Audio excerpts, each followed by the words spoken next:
خودباوری یا خوداعتمادی یکی از عنصرهای مهم است که به کودک امکان می‌دهد در زندگی فعال و مستقل باشد.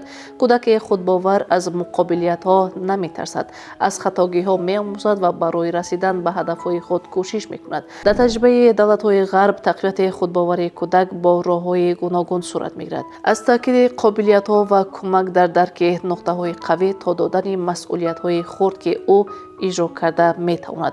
در ما نیز گرچند عنعنوی زیادتی تعریف کردن کودک پسند نبود، اما امروز فهمیده می شود که باور به نفس از خردی تشکل می یابد و باید پدر و مادر به کودک احترام شخصیتش را آموزاند.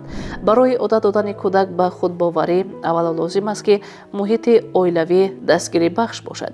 این معنای آن را دارد که والدین باید از انتقاد دائمی پرهیز کنند.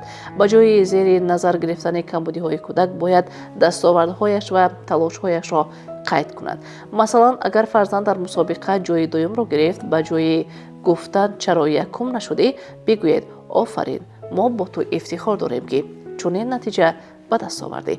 دوم، به کودک اجازه دهید که بعضی قرارها را خودش گیرد و کارهای برای سن و سالش موافق را مستقلانه انجام دهد.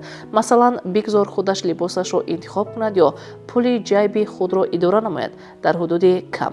وقتی او می‌بیند که والدانش به او اعتماد دارند، خود نیز به قدرت خود اعتماد پیدا می‌کند.